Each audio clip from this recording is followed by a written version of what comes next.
क्या तुम भारत के लिए खुफिया मिशन करोगे? 2 साल तक उन्होंने पाकिस्तान के नक्शे रटे। उनका निशाना था पाकिस्तान आर्मी। उन्होंने पाकिस्तानी फौज की हर हरकत पर नजर रखी। एक भारतीय जासूस का पाकिस्तानी सेना में मेजर बनना। उस वक्त डॉक्टर AQ खान पाकिस्तान का एटम बम बना रहे थे।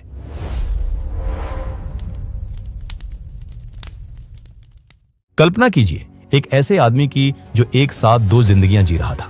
एक तरफ वो भारत के राजस्थान का रहने वाला रविंद्र कौशिक था, एक थिएटर आर्टिस्ट, और दूसरी तरफ वो पाकिस्तान आर्मी का एक सम्मानित अफसर मेजर नबी अहमद शाकिर था। ये कहानी किसी फिल्मी हीरो की नहीं है, ये कहानी है द ब्लैक टाइगर की। भारत की खुफिया एजेंसी रॉ के इतिहास में रविंद्र कौशिक जैसा जासूस शायद ही दूसरा कोई हुआ हो। उन्होंने जो किया वो नामुमकिन सा लगता है। उन्होंने दुश्मन के घर में घुसकर उनकी ही वर्दी पहनकर वहीं से भारत की सुरक्षा की, लेकिन बदले में उन्हें क्या मिला वो जानकर आपका भी खून खौल उठेगा। कहानी की शुरुआत होती है 1971 के बाद। भारत ने पाकिस्तान को युद्ध में बुरी तरह हराया था और बांग्लादेश का जन्म हुआ था। पाकिस्तान के लिए यह हार एक बहुत बड़ी बेइज्जती थी। रावलपिंडी में बैठी पाकिस्तानी फौज बदले की आग में जल रही थी। रॉ, जो अभी नई नई बनी थी, उसे यह समझने में मुश्किल हो रही थी कि पाकिस्तान सीमा के उस पार क्या साजिश रच रहा है। खासकर पाकिस्तान का न्यूक्लियर प्रोग्राम भारत के लिए एक बहुत बड़ा खतरा बन रहा था। भारतीय खुफिया एजेंसियों को समझ आ गया था कि अगर पाकिस्तान के इरादों को जानना है तो हमें वहां कोई अपना आदमी भेजना होगा, एक डीप कवर एजेंट। और इसी तलाश ने रॉ को पहुंचाया राजस्थान के श्रीगंगानगर में। रविंद्र कौशिक का जन्म 1952 में श्रीगंगानगर में हुआ था।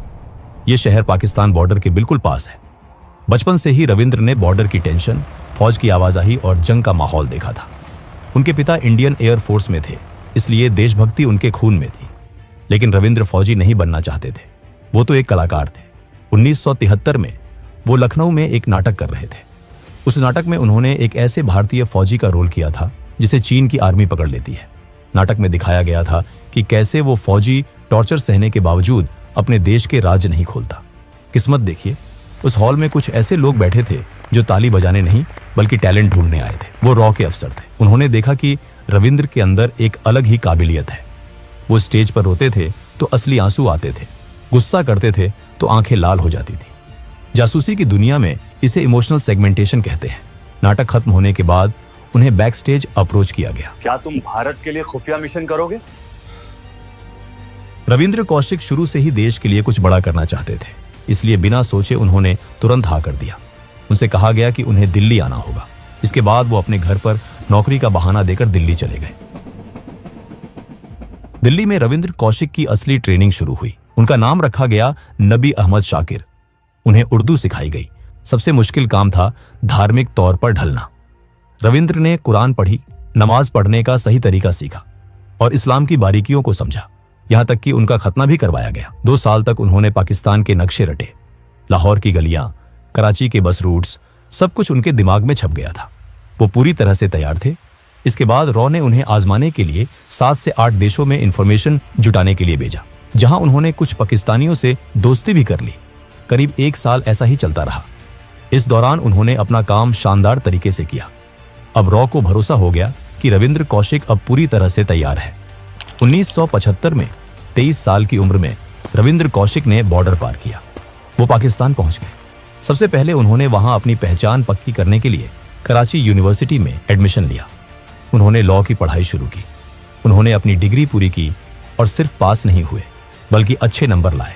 लेकिन उनका मिशन सिर्फ वकील बनना नहीं था, उनका निशाना था पाकिस्तान आर्मी। पढ़ाई के बाद उन्होंने पाकिस्तान आर्मी में ज्वाइन करने की कोशिश की। तभी किस्मत ने एक बड़ा मौका दिया। पाकिस्तानी मिलिट्री के अकाउंट्स डिपार्टमेंट में वैकेंसी निकली। रॉ से हरी झंडी मिलते ही रविंद्र ने अप्लाई किया। ये उनकी जबरदस्त काबिलियत ही थी कि उन्होंने पहले ही प्रयास में इस कठिन परीक्षा को पास कर लिया। इसके बाद उन्हें पाकिस्तानी सेना में एक कमीशन्ड अफसर के तौर पर तैनात किया गया। ये विभाग सेना की नब्ज होता है। फौज टैंक कहाँ भेज रही है, नए बंकर्स कहाँ बन रहे हैं, परमाणु वैज्ञानिकों को सैलरी कितनी मिल रही है, ये सब हिसाब अकाउंट्स डिपार्टमेंट के पास होता है। इस पद पर रहते हुए उन्होंने पाकिस्तानी फौज की हर हरकत पर नजर रखी। सब जानकारी वो भारत भेजते रहे। उस दौर में आज जैसा हाईटेक कम्युनिकेशन नहीं था, इसलिए एक जासूस का काम और भी जानलेवा था। अपनी रिपोर्ट्स भेजने के लिए रविंद्र को पोस्टल सिस्टम का सहारा लेना पड़ता था। वो इनविजिबल इंक से खत लिखते, जिसे पहले कुवैत या दुबई भेजा जाता था। वहां से भारतीय एजेंट्स उसे दिल्ली पहुंचाते। अपनी कवर को और मजबूत करने के लिए उन्होंने वहां शादी भी कर ली। उनकी पत्नी का नाम था अमानत,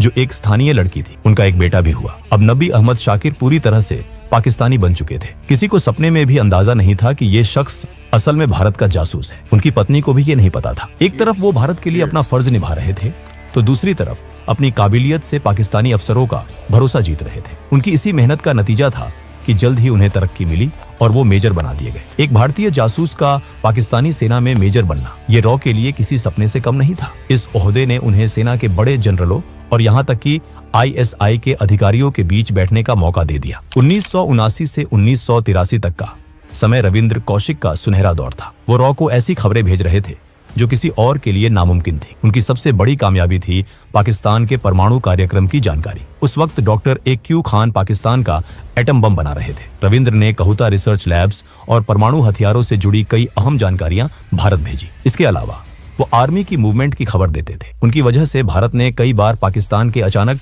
हमलों को रोका। राजस्थान बॉर्डर पर होने वाली कई साजिशें उनकी वजह से नाकाम हुई, जिससे हजारों हिंदुस्तानी सैनिकों की जान बची। उनकी रिपोर्ट्स इतनी सटीक और कीमती होती थीं कि जब ये रिपोर्ट्स प्रधानमंत्री इंदिरा गांधी तक पहुंची तो उन्होंने रविंद्र कौशिक को द ब्लैक टाइगर का खिताब दिया। पाकिस्तान में रहते हुए वो 3 से 4 बार भारत भी आए थे। जब भी उन्हें आना होता, रॉ उन्हें पहले दुबई बुलाती और फिर वहां से भारत भेजती थी। अपने माता पिता को उन्होंने बता रखा था कि वो दुबई में काम करते हैं, ताकि किसी को शक ना हो। वो अक्सर अपने परिवार को चिट्ठियां भी लिखते थे। इस तरह खतरा उठाते हुए उन्हें पाकिस्तान में 8 साल हो गए थे। सितंबर 1983 रॉ को रविंद्र तक कुछ जरूरी संदेश पहुंचाना था। इसके लिए उन्होंने एक नए और कम तजुर्बे वाले एजेंट को चुना, जिसका नाम था इनायत मसीह। जैसे ही इनायत पाकिस्तान पहुंचा, पाकिस्तान की खुफिया एजेंसी ISI की नजर उस पर पड़ गई। इनायत मसीह को पकड़ लिया गया। सियालकोट के इंटेरोगेशन सेंटर में उस पर बेहद टॉर्चर किया गया। वो टूट गया। दर्द के मारे उसने उगल दिया कि वो एक बड़े एजेंट से मिलने आया है जो पाकिस्तान आर्मी में है। इनायत ने बता दिया कि मेजर नबी अहमद असल में रॉ एजेंट रविंद्र कौशिक हैं। पहले तो पाकिस्तानी अफसरों ने इसे मानने से इनकार कर दिया, लेकिन फिर उन्हें याद आया कि नबी का पाकिस्तान में कोई रिश्तेदार नहीं है, जिससे उनका शक गहरा हो गया। क्योंकि रविंद्र एक मेजर थे, उन्हें बिना सबूत के पकड़ना मुश्किल था, इसलिए उन्हें फंसाने के लिए एक प्लान बनाया गया। इनायत ने रविंद्र को मिलने के लिए एक पार्क में बुलाया। रविंद्र को इस साजिश का अंदाजा नहीं था, इसलिए वो वहां चले गए। जैसे ही दोनों ने बात शुरू की, वहां छिपे पाकिस्तानी सैनिकों ने देख लिया कि इनायत सच बोल रहा था। उन्होंने रविंद्र को चारों तरफ से घेरकर गिरफ्तार कर लिया। गिरफ्तारी के बाद रविंद्र को सियालकोट ले जाया गया। वहां उनके साथ जो हुआ वो सुनकर किसी की भी रूह कांप जाए। 2 साल तक 1983 से 1985 तक उन्हें लगातार टॉर्चर किया गया। 2 साल तक टॉर्चर इतना बुरा था कि उन्हें लगने लगा, इससे अच्छा तो मैं मर जाऊं। ISI जानना चाहती थी कि उन्होंने क्या क्या जानकारी लीक की है, उनके नेटवर्क में और कौन है। लेकिन रविंद्र कौशिक टूटे नहीं। उन्हें यह भी ऑफर दिया गया कि अगर वो भारतीय फौज से जुड़ी सीक्रेट्स बताएंगे तो उन्हें छोड़ दिया जाएगा। लेकिन उन्होंने सारे राज अपने सीने में दबाए रखे। 1985 में पाकिस्तान की अदालत ने उन्हें मौत की सजा सुनाई। बाद में पाकिस्तान के सुप्रीम कोर्ट ने इसे उम्र कैद में बदल दिया। मौत टल गई, लेकिन जो जिंदगी मिली वो मौत से भी बदतर थी। अगले 16 साल तक रविंद्र कौशिक पाकिस्तान की अलग अलग जेलों में रहे। जेल के हालात बहुत खराब थे। एक छोटी सी कोठरी, खराब खाना और बीमारी। उन्हें TB हो गया और दिल की बीमारी भी हो गई। लेकिन इससे ज्यादा दर्द उन्हें इस बात का था कि उनका अपना देश, जिसके लिए उन्होंने अपनी जवानी कुर्बान कर दी, अब उन्हें पहचानने से इनकार कर रहा था। अगर कोई जासूस पकड़ा जाता है तो सरकार कह देती है, हम इस आदमी को नहीं जानते। भारत सरकार ने भी यही किया। रविंद्र कौशिक को आधिकारिक तौर पर अपना मानने से मना कर दिया गया, लेकिन रविंद्र ने हिम्मत नहीं हारी थी। उन्होंने चुपके से अपने घर वालों को चिट्ठियां लिखी और तब उनके परिवार को पहली बार पता चला कि वो दुबई में जॉब नहीं कर रहे थे, बल्कि पाकिस्तान में एक जासूस थे। इन चिट्ठियों में एक टूटे हुए दिल का दर्द था। एक चिट्ठी में उन्होंने लिखा था, क्या भारत जैसे बड़े देश के लिए कुर्बानी देने वालों को यही मिलता है? उनके परिवार ने भारत सरकार से बहुत मदद मांगी, लेकिन कोई फायदा नहीं हुआ। रविंद्र 18 साल तक वो जेल में सड़ते रहे। उन्होंने एक और खत में लिखा कि अगर मैं अमेरिकन होता तो 3 दिन में छूट जाता। अमेरिका या इजराइल अपने एजेंट्स को बचाने के लिए जमीन आसमान एक कर देते हैं, कैदियों की अदला बदली करते हैं, लेकिन रविंद्र कौशिक के लिए कोई डील नहीं हुई। वो वहीं सड़ते रहे। 21 नवंबर 2001 ठंड का मौसम था। मियां वाली जेल की ठंडी दीवारों के बीच द ब्लैक टाइगर की सांसें थम गई। TB और हार्ट फेलियर ने उनकी जान ले ली। वो सिर्फ 49 साल के थे। उनकी मौत पर कोई सलामी नहीं दी गई, कोई तिरंगा उनके जिस्म पर नहीं ओढ़ाया गया। उन्हें जेल के पीछे एक गंदे से कब्रिस्तान में दफना दिया गया। आज वहां शायद कोई निशान भी नहीं होगा कि वहां भारत का सबसे बड़ा जासूस सोया हुआ है। पीछे रह गया उनका परिवार। जयपुर में उनके पिता अपने बेटे के इंतजार में ही गुजर गए। उनकी माँ आमला देवी आखिरी सांस तक लड़ती रही। वो प्रधानमंत्रियों को चिट्ठियां लिखती रहीं, बस एक उम्मीद में कि शायद उनका बेटा वापस आ जाए। 2006 में वो भी अपने बेटे से मिले बिना दुनिया छोड़ गई। काफी संघर्ष के बाद सरकार ने परिवार को नाम मात्र की पेंशन दी। उनके छोटे भाई ने एक इंटरव्यू में कहा कि उन्हें सरकार से पैसे नहीं चाहिए, बस वो इतना चाहते हैं कि सरकार रविंद्र के काम को स्वीकार करे। उन्होंने पूछा कि जब फौजियों को इतना सम्मान मिलता है तो सब कुछ छोड़कर दुश्मन के देश में काम करने वाले जासूसों को क्यों नहीं। लेकिन सच यही है कि पकड़े जाने के बाद जासूस का कोई देश नहीं होता। वो जिस देश के लिए जान देता है उसे उस देश की पहचान तक नहीं मिलती। रविंद्र कौशिक आज हमारे बीच नहीं है, लेकिन उनका काम, उनकी हिम्मत और उनका बलिदान इतिहास के पन्नों में दर्ज है। दोस्तों, अगर वीडियो पसंद आया हो तो वीडियो को एक लाइक जरूर करें और चैनल को भी सब्सक्राइब जरूर करें। हम ऐसे ही वीडियो हर हफ्ते लाते रहेंगे। तब तक के लिए जय हिंद।